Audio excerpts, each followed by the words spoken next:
J'ai choisi de travailler dans le monde agricole et plus précisément dans le monde du rocamadour. Nous sommes aujourd'hui 4 associés. J'ai décidé d'intégrer le GAEC du Pêche-Cabri à l'Albenque dans le Lot. Ce GAEC fournit la coopérative des fermiers du rocamadour située à Alvignac. Nous travaillons essentiellement sur la production du lait. On est spécialisé là-dedans. Nous produisons nous-mêmes les céréales que mangent nos chèvres. L'avantage de produire des céréales et des métayes, en plus de nos fourrages sur l'exploitation, c'est qu'on a découvert au travers des formations pour la transition et au niveau des sols, de la nature, de la terre, on fait des rotations de culture. C'est notre gros avantage. Donc des céréales, derrière des céréales on fait des pâturages.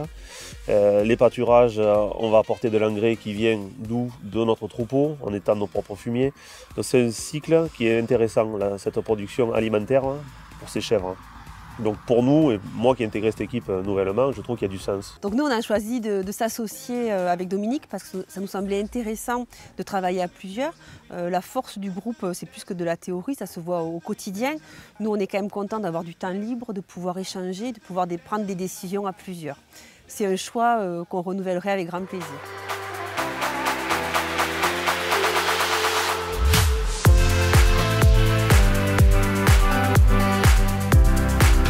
J'ai choisi de travailler avec plusieurs fermiers parce que ça permet déjà d'avoir une qualité de fromage différente d'un fermier à l'autre parce qu'ils ne travaillent pas tous tout à fait de la même façon, même si le rocamadour a une charte.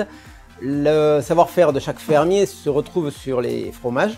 Là, vous avez un fermier avec un fromage qui est très crémeux à l'arrivée parce que ça, c'est un fromage qui nous a été livré aujourd'hui. Là, vous avez un fromage qui est plus ferme. Un fermier qui aura quelque chose qui va devenir crémeux, mais au bout de beaucoup plus de temps.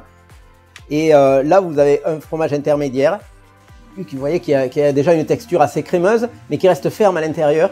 Voilà, vous avez déjà des fromages qui sont assez différents, déjà de texture et forcément de goût derrière.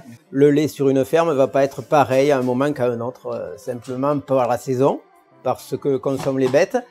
Et puis des fois par des problèmes d'humidité, d'hygrométrie, et voilà. Cet AOP le protège et permet d'avoir une qualité correcte et à peu près égale. C'est-à-dire qu'on va reconnaître un rocamadour. On saura faire la différence entre un rocamadour par exemple et un pélardon ou un picodon. C'est intéressant pour l'emploi dans la région parce que c'est plus facile quand même de vendre au point de vue national une AOP qu'un fromage qui est vraiment local, très local.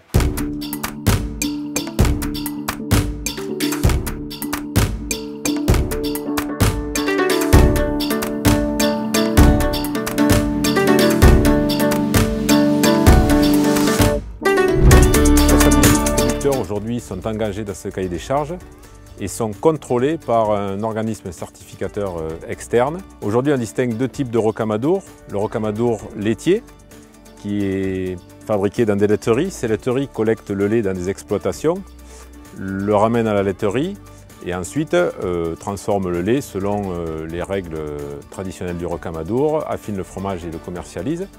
Et on trouve aussi du rocamadour fermier qui lui est fabriqué directement à la ferme. Nous on est producteurs depuis 30 ans et on fait du fromage fermier. Fermier ça signifie qu'on fait tout sur l'exploitation, de la production du foin, à l'élevage des chèvres, moulage des rocamadours et on commercialise nous-mêmes notre fromage. Toujours dans l'appellation rocamadour fermier.